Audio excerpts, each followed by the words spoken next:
नमस्कार दोस्तों, YouTube channel पे आपका स्वागत है। आज हम लोग एक नया चैप्टर स्टार्ट कर रहे हैं। हम लोग यहाँ हेडिंग दे देते हैं फ्रैक्शन। फ्रैक्शन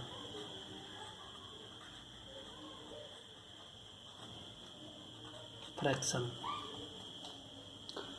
आप लोग शुरू से ही फ्रैक्शन पढ़ते आ रहे हैं, यानी इसको हिंदी में क्या कहते हैं? भिन्न संख्या। भिन्न संख्या, भिन्न क्या होता है? हम लोग गणित में इस्तेमाल करते हैं। एक तो समझ आते, एक मतलब हो गया कोई एक वस्तु, एक है मतलब एक वस्तु। दो तो दो वस्तु, इसको हम लोग क्या बोलते हैं? पूर्ण संख्या। एक और दो ये होता है पूर्ण संख्या। पूर्ण संख्या। लेकिन भिन्न क्या होता है? भिन्न जो होता है, भिन्न जब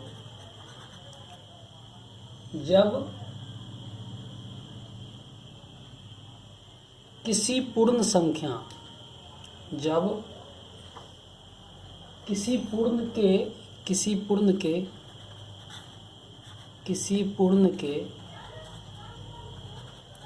किसी हिस्से, किसी पूर्ण के किसी हिस्से को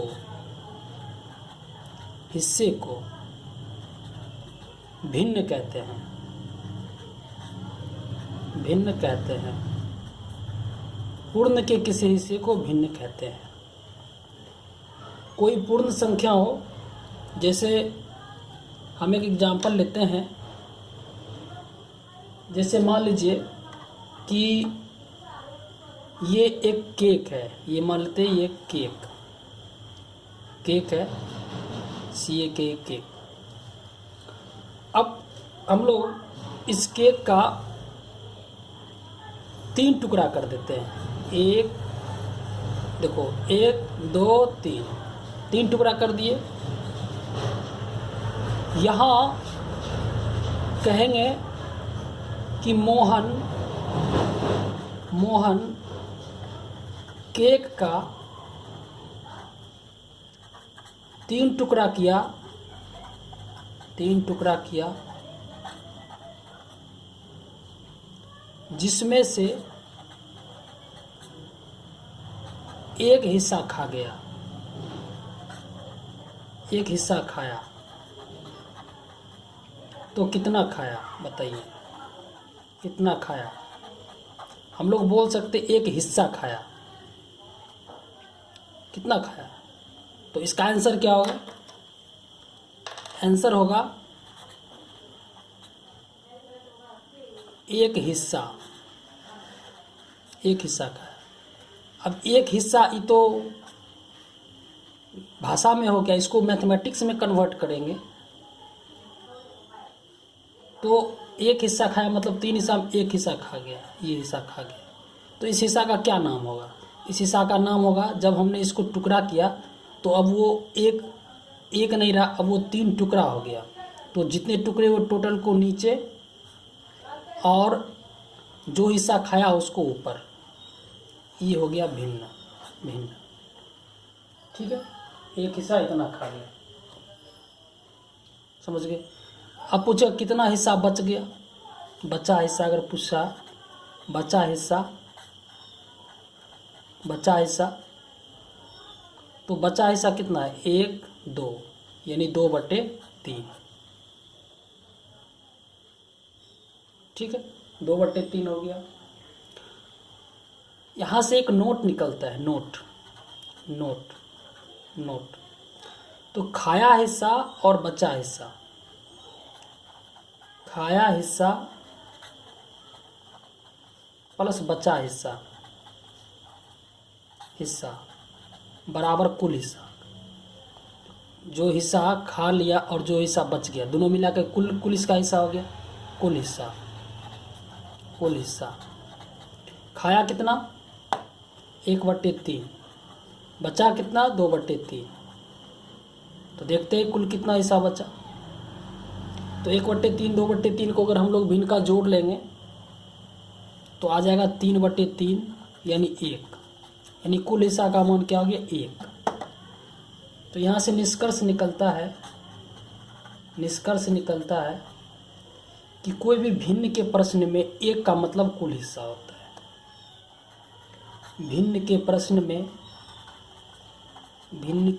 में 1 का अर्थ कुल होता है, कुल हिस्सा होता है। 1 का अर्थ कुल हिस्सा होता है। कहीं भी भिन्न का प्रश्न रहेगा वहाँ 1 का मतलब कुल हिस्सा होता है, याद रखना है, ठीक है। अब एक नोट और आता है कि नोट, ये काफ़ी इम्पोर्टेंट नोट है। ये नोट है कि शेष की बात कहे, ठीक है, शेष की बात कहे तो नीचे से ऊपर घटाए,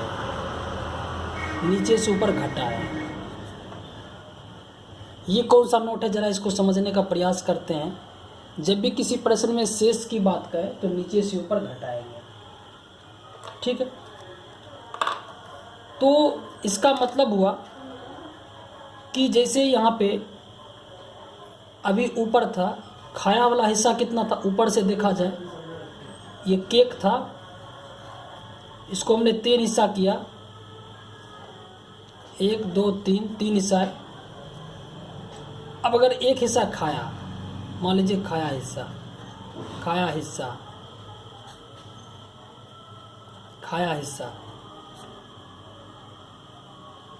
कितना हिस्सा खाया, तो 1/3 हिस्सा खाया, ठीक है। तो बचा कितना, बचा हिस्सा, तो बचा हिस्सा आप लोग देख सकते हैं कि एक हिस्सा खा लिया तो जाहिर है कि एक हिस्सा 2 हिस्सा बचा, तो आप लोग क्या करेंगे, नीचे से ऊपर घटा देंगे। 3 में गया 2, 2/3 हिस्सा, ऐसे निकालेंगे 2/3 हिस्सा। बचा हिस्सा पूछे, नीचे से ऊपर हम लोग घटा देंगे तो मेरा ये बचा हुआ हिस्सा निकल जाएगा। ये होता है शेष। शेष की बात पूछे तो नीचे से ऊपर घटा दें। आई होप आपको ये चीज़ समझ में आ गया होगा, ठीक है। इस पे आधारित एक क्वेश्चन ले लेते हैं। देखिए क्वेश्चन हम लोग लेते हैं। क्वेश्चन रहेगा कि मोहन के पास 6 केक है। मान लेते हैं मोहन के पास 6 केक है, 6 केक, ठीक है। उसका भाई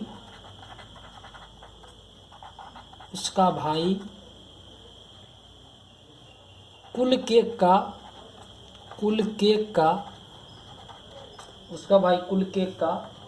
2/3 भाग खा गया, 2/3 भाग खा गया। अब कितना केक बचा,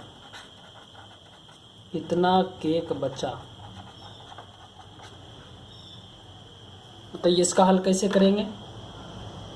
तो मोहन के पास पहले कुल मिला के 6 केक था और उस 6 केक का 2/3 भाग खा गया, ठीक है। तो 2/3 भाग खा गया। अब कितना केक बचा, तो कितना केक बचा इसको निकालने के लिए हम लोग क्या करेंगे कि यहाँ हम लोग एक फिर से 6 केक, यहाँ प्रश्न में यहाँ पर दिया हुआ 6 केक है, तो हम लोग इसको 6 केक बना देते हैं, ठीक है। यहाँ से बहुत सारा मेथड है हल करने का, तो इसको हम लोग अब 3 मेथड से हल करेंगे। आई होप आपको क्वेश्चन दिख रहा है, ठीक है। तो हम लोग इसको 2 मेथड से हम लोग हल करते हैं। यहाँ बीच में लाइन खींच देते हैं और 2 मेथड से हल करते हैं।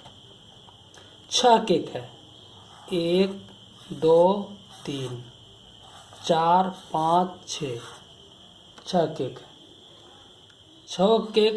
6 केक को 3 हिस्सा कर दिए। 3 हिस्सा क्यों, क्योंकि 2/3 भाग खाया, मतलब क्या, 2/3 भाग मतलब 3 टुकड़ा में 2 टुकड़ा खाया, 2/3 का यही अर्थ होता है। तो हम लोग इसलिए 3 टुकड़ा कर देते हैं, 3 टुकड़ा कर दिया। तो इसका कितना भाग खाया, इसका कितना भाग खाया, तो खाया भाग क्या होगा, खाया, इसका जो खाया वाला भाग होगा वो होगा 2/3 भाग, यहाँ दिया हुआ है 2/3 भाग। तो 2/3 भाग हम लोग निकालेंगे।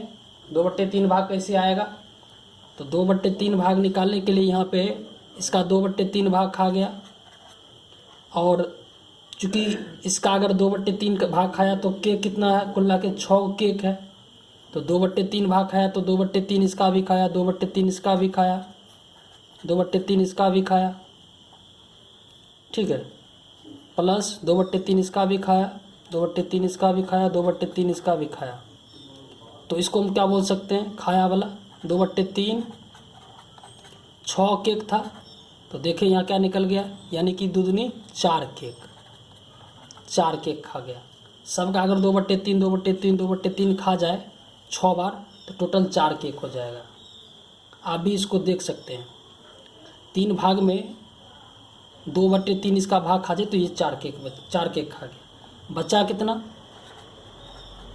बचा केक, तो बचा केक कितना, तो 2/3 खाया तो 1/3 बचा, 1/3 1/3 1/3 1/3 1/3 1/3। तो इसको हम लोग बोल सकते हैं 1/3 × 6, यानी 2 केक बचा। ये खाया और ये बचा, 4 केक खाया, 2 केक बच गया, टोटल मिला के 6 केक था, 6 केक हो गया, ठीक है। इसी को हम लोग शॉर्ट में कैसे बनाएंगे, सेकेंड मेथड से। अब यहाँ देखिए खाया वाला भाग है, खाया, तो खाया कितना, तो यहाँ पे यहाँ प्रश्न में दिया 2/3 भाग खाया, 2/3 भाग खाया। तो अभी हम लोग बताए क्या, अगर इतना भाग खाया तो बचा कितना, बचा निकालने के लिए क्या करते हैं, नीचे से ऊपर घटाते हैं, नीचे से ऊपर घटाते हैं। 3 में 2 गया 1, यानी 1/3 भाग बच गया, 1/3 भाग बच गया। इसीलिए 6 केक था तो 6 का 1/3 कर देंगे, यानी कि 2 केक बच गया। आई होप आपको ये चीज़ समझ में आ गया, कितना खाया कितना केक बच गया। उसको हम लोग जब भी अब क्वेश्चन जब भी निकालेंगे तो इस तरीके से नहीं, हम लोग इस तरीके से बनाएंगे, इस तरीके से। कभी भी कहेगा कि क्वेश्चन 6 केक खा गया तो कितना केक बचा, तो हमको खाया वाला भाग नहीं निकालना है। कभी कभी लोग क्या करेंगे, तो 6 केक का क्या करेंगे, 2/3 भाग खाया तो 2/3 कर देंगे, 4 केक, तो कितना हो जाएगा, 2 तो 4 केक, यानी 4 केक खाया और तब निकालेगा 6 में 4 गया 2 केक, तो 2 केक यहाँ निकल गया। ऐसे निकाल सकते, लेकिन हमको 4 का क्या ज़रूरत है, जब हमको बचा हुआ केक निकालने के लिए कह रहा है। तो बचा हुआ केक निकालने के लिए तो सीधे बचा पे हम लोग डिस्कस करेंगे। 2/3 खाया तो 3 में 2 घट गया 1, यानी 1/3 बचा, 6 का 1/3 कर दिए, तो हमको ये आंसर आ गया। अब आपको ये चीज़ समझ में आ गया होगा। आगे इसमें हम लोग पढ़ेंगे कि कोई भी फ्रैक्शन को आरोही या अवरोही क्रम में हम लोग कैसे अरेंज करते हैं, ठीक है। फ्रैक्शन को आरोही या अवरोही क्रम में कैसे बदलें। अब हेडिंग रहेगा कि आरोही या अवरोही क्रम में सजाना, भिन्न को सजाना, भिन्न को सजाना, भिन्न को सजाना, ठीक है।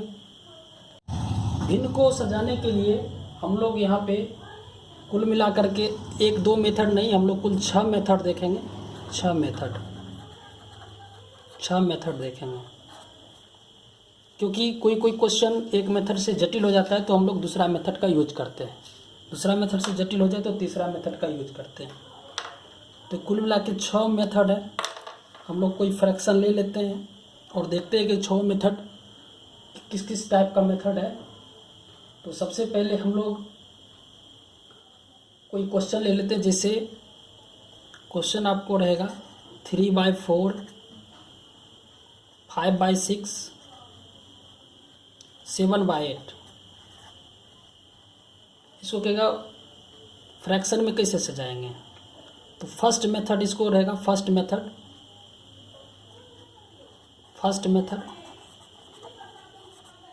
मेथड में हम लोग पढ़ेंगे इसको भाग विधि, भाग देकर। तो भाग देकर में क्या रहेगा, इसको आप भाग दे दीजिए, 3 से 4 में भाग दे देंगे तो कितना आ जाएगा, 3 से 4 में 4 से 3 भाग देंगे तो क्या 0.4 7 28 2 4 5 20 0.75 आ गया। इसको अगर भाग देंगे 6 8 48 2 20 20 छत्री 18 2 20 छत्री 18, ये बढ़ता जाएगा, ये ख़त्म नहीं होगा। अगर इसको हम लोग भाग दें तो 0.88 64 6 60 8 7 56 4 8 5 40 0.875 ये आएगा। तो यहाँ से देख सकते हैं कि ये 7 है, ये 8 है, तो 8 में भी इसमें कन्फ्यूजन है, 8 3 है और 8 7 है। जाहिर है कि ये मान बड़ा होगा, सबसे बड़ा भिन्न होगा। तो इस तरीके से हम लोग बड़ा भिन्न खोज सकते हैं। लेकिन बहुत सारे प्रश्न में ऐसा रहता है कि दशमलव में भाग निकालते निकालते 3 है, अगर यहाँ 5 हो जाता तो फिर दोनों बराबर हो जाता। कभी कभी ये भी अनंत जाता है और ये भी अनंत जाता है और लगभग 4-5 डिजिट तक लगभग बराबर होते जाता है। तो उस टाइम में बहुत सारा कन्फ्यूजन उत्पन्न हो जाता है कि हम लोग उसको कैसे पता करें कि कौन सा बड़ा भिन्न कौन सा छोटा भिन्न है। इसलिए फर्स्ट मेथड में हम लोग इस मेथड को देख लिए। अब हम लोग सेकेंड मेथड देखते हैं। सेकेंड मेथड में हम लोग कभी कभी सेकेंड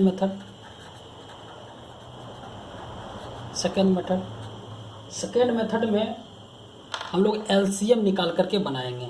एलसीएम लेकर सेकेंड मेथड है, एलसीएम लेकर के हम लोग इसका एलसीएम लेंगे तो 3/4 5/6 7/8 है। तो अगर हम इसका एलसीएम ले लें तो 3 6 8 के तो 24 आ जाएगा।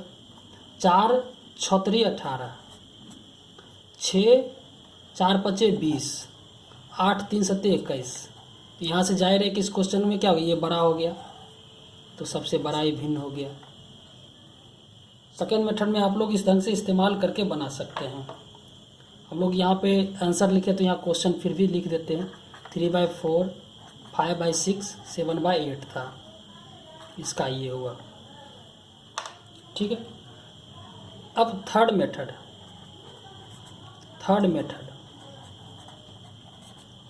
में हम लोग क्या करेंगे, थर्ड मेथड में हम लोग क्रॉस मल्टीप्लिकेशन करेंगे, वज्र गुणन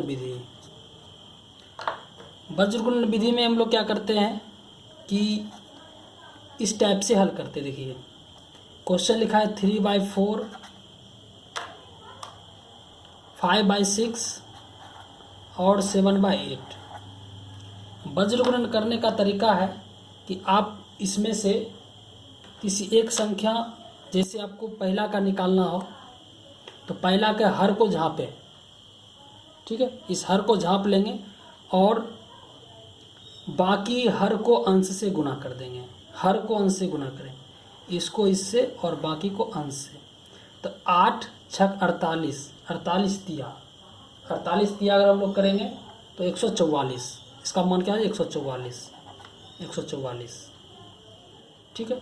अब दूसरा पे अगर हम लोग आ जाएं तो जो हर में लिखा है, जो बचा हुआ है 4 8 32, उसको ठीक जो झापे उसके ऊपर वाले अंश से ही गुना करेंगे। 4 8 32 25 हम लोग करेंगे तो 160। ठीक है, 160 आ जाएगा, 160। ठीक है। अब अगर 8 की बात करें तो 8 को झाँप लिए तो क्या बच गया, 4 6 के 24 के ठीक जो इसको झाँपे उसके ऊपर वाले से 24 7 168। जाहिर है कि तीनों में ये बड़ा दिख रहा है, तो ये मेरा फ्रैक्शन हो गया, बड़ा हो गया।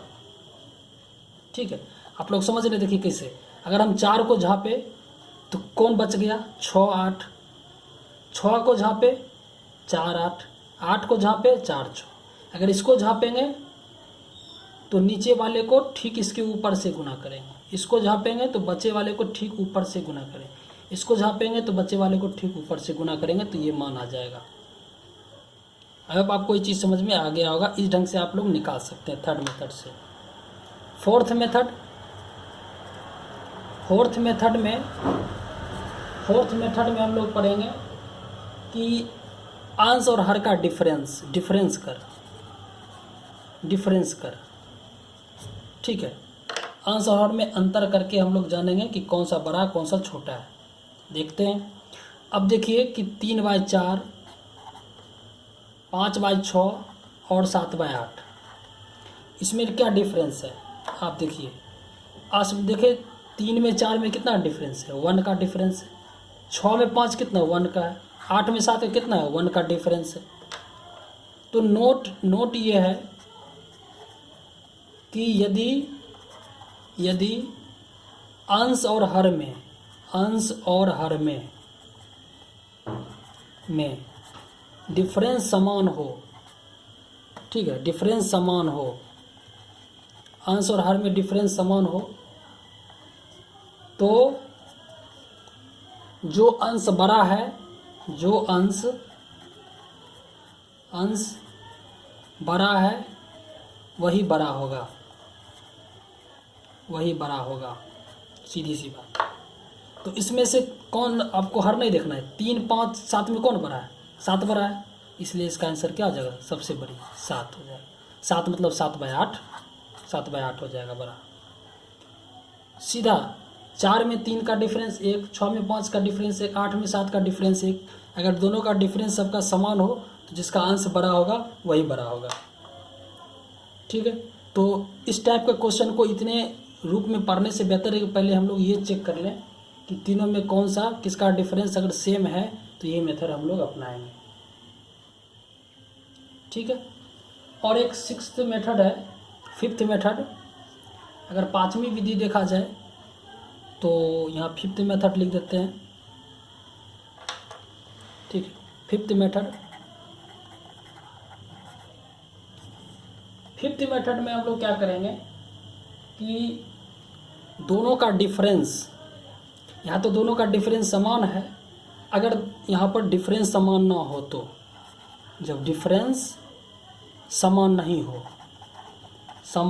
हो, अब जरा इस क्वेश्चन को देखते हैं कि अगर कोई भी प्रश्न में अगर हल करेंगे, अगर उसका डिफरेंस समान नहीं रहेगा तब हम लोग उसको हल कैसे करेंगे। यदि अगर डिफरेंस समान हो, हम लोग एक एग्जांपल ले लेते हैं, हालांकि ये इस पर भी हम अप्लाई कर सकते हैं। ठीक है, तो एक भारी हार्ड क्वेश्चन ले लेते हैं, आप लोग इस पर भी अप्लाई करें। ये देखते हैं, इस तरफ हम लोग लिखते हैं क्वेश्चन 119/121, 119/121, 151/155, 31/37 और 63/75। आप देखें सब में अलग अलग डिफरेंस, इसमें क्या डिफरेंस है, कौन बड़ा कौन छोटा है। अगर ऐसा क्वेश्चन दे दे तो डिफरेंस करने में बहुत समस्या है। इसमें 119 से 180 में कितना डिफरेंस है, 2 का डिफरेंस है। 155 में 151 कितना डिफरेंस है, 4 का डिफरेंस है। 37 से 31 में कितना डिफरेंस, 6 का डिफरेंस है। 75 63 में कितना डिफरेंस है, 12 का डिफरेंस। तो कोई भी क्वेश्चन में अगर इस टाइप का डिफरेंस मिले तो हम लोग कैसे बनाएंगे। अगर इस टाइप का डिफरेंस मिले तो एक नियम अपनाइए, वो ये है कि अंश जो है, अंश को अंश ही लिख दें और हर में दोनों का डिफरेंस लिख दें। 119 में 121 गया कितना हो जाए, 2 हो जाएगा, 2 डिफरेंस लिख दें। 151 में 155 151 लिख दें, 155 में 151 4 लिख दें। इसको क्या करेंगे, 31/37 31/37 में 31 का 6 लिख दें और 63/75 का 63 कितना लिख दें, 12 लिख दें। 12 लिख दिए। अब इसमें हम लोग क्या करेंगे कि अब जहाँ पे हमको 121 119 में भाग देना था, वहाँ मात्र अब हमको 2 से भाग देना पड़ेगा, 4 से भाग देना पड़ेगा, 6 से और 12 से। तो जाहिर है कि सबसे आसान हो गया। हाँ, एक काम और कर सकते हैं कि सबका लॉसो देख ले, 2 4 6 12। अब इसको समहर नियम से कर सकते हैं, हर को बराबर कर सकते हैं। अगर हर को बराबर करना है तो आप लोग इसको ऐसे काम कर सकते हैं कि 2 है तो 6 4 2 4 6 12 एलसीएम कितना होता है, एलसीएम 12 होता है। तो 2 को कितना से गुना करना पड़ेगा, 6 से गुना करना पड़ेगा। तो एक काम करें कि 12 जो आया 12 से ही सबको गुना कर दे, 12 से ही कर दे, 12 से आसान हो गया। 2 6 12, ठीक है। 4 तिया 12, 6 दूनी 12 और 12 इकाई 12, ठीक है। तो 119 छक तक, 9 छक 54 का 4 बाकी 5, 1 छक्का 6 5 11 1 बाकी 1, 1 छक्का 6 1 7, 714। इसको हल करेंगे, 1 तिया 3, 5 तिया 15 5 बाकी 1 3 1 4, 1 दूनी 2 3 दूनी 6 और 1 63 कम 63, ये हो गया। तो यहाँ से दिख रहा है कि ये सबसे बड़ा है, यानी कि ये मान सबसे बड़ा होगा। इस तरीके से हम लोग हल करके ये पता कर सकते हैं कि कौन सा बड़ा है कौन सा छोटा है। अब आपको चीज़ समझ में आ गया होगा, ठीक है। भिन्न के क्वेश्चन में एक और वैरायटी आता है, हम लोग उसको देखते हैं। क्वेश्चन आपको रहेगा, इस टाइप का क्वेश्चन कई बार पूछा गया है। क्वेश्चन रहेगा कि एक भिन्न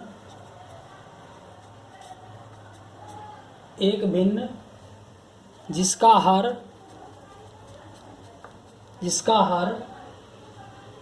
30 है और वह 5/8 तथा 7/11 के बीच है, ठीक है। कौन सा भिन्न होगा,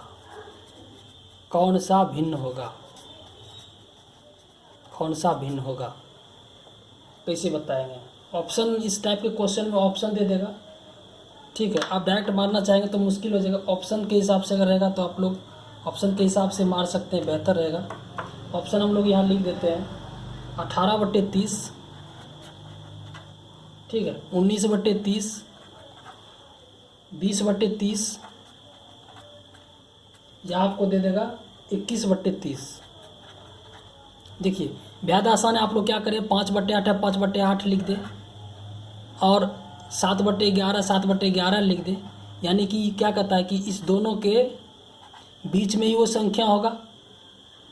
अब ये बड़ा है कि छोटा, ये तो कहना मुश्किल है। अभी हम लोग कैसे पता करेंगे, हम लोग ये सिंबल दे दिए, 11 5 55, 8 7 56, मतलब ये बड़ा है ना, तो हम लोग सिंबल मेरा इधर देना था, हमने गलती कर दिया, सिंबल इसका इधर पड़ता ना, इधर पड़ता, इधर, यानी कि हम लोगों को दोनों के बीच लिखना है, ये सिंबल इसका इधर पड़ता है, ठीक है। अब हम लोग क्या करेंगे कि इस दोनों में कैसे हम लोग पता करेंगे, तो हम लोग इसको क्या करते हैं, इसको हर में कितना करता है, 30 ने करता है, तो हम लोग हर को 30 मान लेते हैं और यहाँ पे हम लोग x मान लेते हैं, x, ठीक है। अब हम लोग कोना कोनी इसको गुना करेंगे। ये जो मेथड हम लोग यहाँ अपनाए थे वज्रगुणन विधि से, वज्रगुणन विधि इस मेथड से, तो 11 गुने 30 गुने 5, 11 तिया 33, 33 पचे कितना हो जाएगा 165, यानी कि 165 मतलब कितना हो जाएगा 1650, इसका मान कितना 1650, ठीक है, कितना हो गया 1650। अगर हम इसको हल करेंगे, इसको झाँप लेंगे, 11 88x, इसको अगर हम लोग हल करेंगे तो क्या आ जाएगा 8 तिया 24, 24 सत्ते 168, ठीक है। अब यहाँ पे हम लोग क्या करें, 168 हो गया। अब यहाँ पे आप लोग देखिए कि अब हम लोग क्या करेंगे, x का मान अपने मन से बैठाइए, एक्स का मान, एक्स का मान ऐसा बैठाइए वो मान 1650 और 1680 के बीच का, ठीक है, बीच का हो तो जाहिर है कि ये बीच का मान बीच वाला अंक हो जाएगा। तो अगर आप इसको गुना करते हैं, आप लोग इसको गुना करके देखें, अगर आप लोग 19 से गुना करेंगे, 19 से गुना करेंगे तो 19 से आप अगर आप गुना करेंगे तो इसके बीच आ जाएगा। देखिए 19 को 88 से गुना करके देखते हैं, 152 152 2 7 6 1 1672। देखो 1650 1680 के बीच है 1672, यानी इसका 1650, इसका मान 1672 और इसका मान 1680। तो इसका मतलब है कि 19 से गुना करेंगे, यानी 19 वाला ये मान है और ये मान मेरा आंसर हो जाएगा। आई होप आपको ये चीज़ समझ में आ गया होगा। ठीक है, हम लोग कुछ मैथमेटिकल टाइप का क्वेश्चन देखेंगे। ठीक है, जरा देखिए, और फ्रैक्शन का ये लास्ट है। इसके बाद हम लोग नेक्स्ट इसके जो मिसलेनियस क्वेश्चन और विविध क्वेश्चन और डिफ़िकल्ट जो क्वेश्चन होते हैं उस क्वेश्चन को हम लोग इसके सेकेंड एपिसोड में हम लोग ख़त्म करेंगे। प्रथम एपिसोड में केवल हम सारे फ्रैक्शन का इंट्रोडक्शन हम लोग जान लिए। अभी हम लोग एक ट्रिक्स है जो हम लोग बताने वाले हैं, उसमें देखिए क्वेश्चन, पहले हम लोग ट्रिक्स लिख देते हैं, क्या इस्तेमाल करेंगे ट्रिक्स। ये ट्रिक्स रहेगा, इसमें हम लोग इस्तेमाल करेंगे कि शेष की बात कहे, शेष की बात कहे, शेष की बात कहे तो शेष बराबर शेष गुने शेष,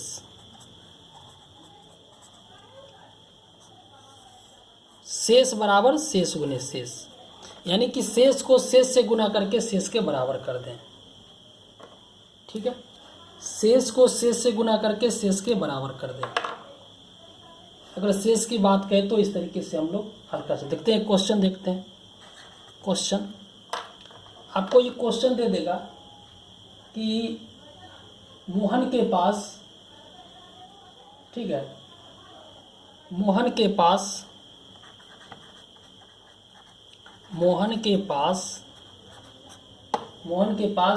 2400 रुपया है, 2400 रुपया है। मान लीजिए मोहन के पास 2400 रुपया है। ठीक है, उसने तीनों पुत्र में, उसने तीनों पुत्र में क्रमशः 1/3, 1/4, 1/6 भाग बांट दिया। ठीक है, अब कितना बचा,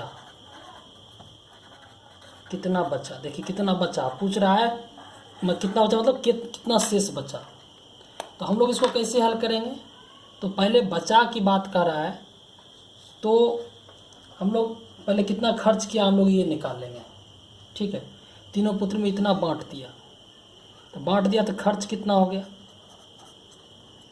तो खर्च तो 1/3 भाग उसको दे दिया, 1/4 भाग उसको दे दिया, 1/6 भाग उसको दे दिया। टोटल खर्च कितना हो गया, तो 24, 3, 8, 8, 4, 6, 6, 4, 6 चौक 24, 8 6 14 4 18, 18/24 हो गया। ठीक है, तो इसका मान कितना हो जाएगा, 8 6 14 4 18 हो गया। ठीक है, तो इसको हम लोग हल करेंगे तो क्या हो जाएगा, 18/24, 18/24। ठीक है, 36 18 6 चौक 24, यानी 3/4 भाग खर्च हो गया। शेष कितना बच गया, तो शेष निकालने के लिए क्या करेंगे, नीचे से ऊपर घटाएंगे तो 1/4 शेष बचेगा। ठीक है, अब हम लोग क्या बोले थे, शेष अगर बच गया 1/4, तो यहाँ पे शेष तो दिया है नहीं, हम लोग क्या करेंगे, अगर ये 1/4 शेष बच गया तो हम लोग इसीलिए हम लोग क्या करेंगे, 2400 उसके पास रुपया था, 1/4 बच गया तो 4 छक्के 24 कर हल कर देंगे, बराबर 600 आंसर हो जाएगा, 600 आंसर। ठीक है, अभी यहाँ शेष की बात नहीं आई, हम लोग जरा शेष की बात देखते हैं। उससे पहले ये हिसाब समझना ज़रूरी था। अभी क्या था कि इसके पास कितना रुपया है ये दे दिया था और पूछ रहा था कितना बचा। अब आपको बचा दे देगा, टोटल मान निकालने के लिए कहेगा, तब बचा को बचा के बराबर करेंगे। देखते हैं क्वेश्चन। अगर क्वेश्चन ये दे दे कि मोहन ठीक है, अपने तीनों पुत्र में क्रमशः 1/3, 1/4, 1/6 भाग बांट दिया, ठीक है। अब उसके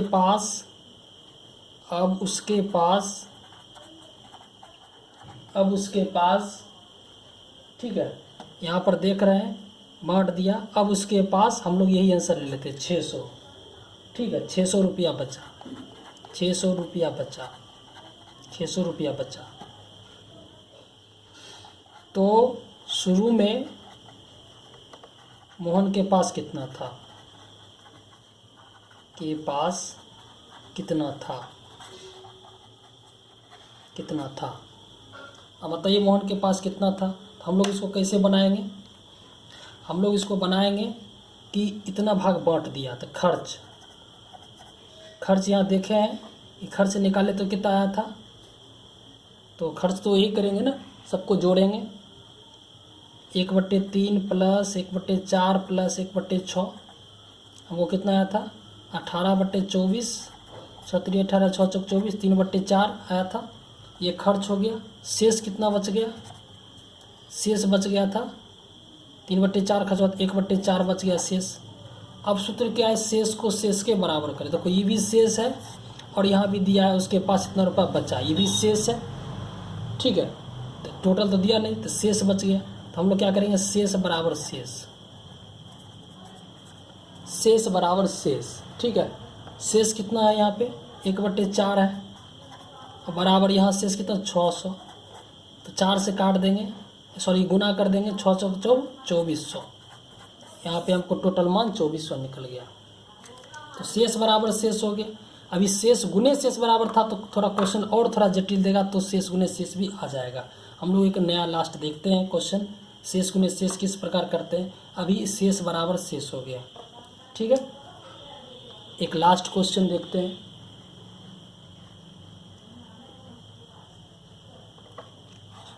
क्वेश्चन रहेगा कि मोहन ठीक है, अपने प्रथम पुत्र को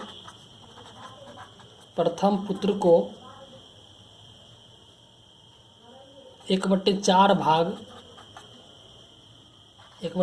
भाग दे दिया, जो भी दे दिया, संपत्ति दे दिया, रुपया दे दिया, ठीक है। इतना भाग खर्च कर दिया। शेष देखो, शेष का मतलब कि अगर 1000 रुपया था मोहन के पास तो 1/4 भाग दे दिया, मतलब 250 रुपया उसको दे दिया। अब जो बचा शेष, ये मतलब कर है शेष। अब शेष का वैसे क्या कहता था, प्रथम पुत्र को 1/4 भाग दे दिया और दूसरे पुत्र को दे दिया 1/3 भाग। तो जितना संपत्ति था उसका 1/4 देता था, फिर जितना संपत्ति था उसका देता था 1/3। लेकिन यहाँ कह रहा है कि देने के बाद जो बचा उस शेष का, ऐसा कर रहा है, ठीक है।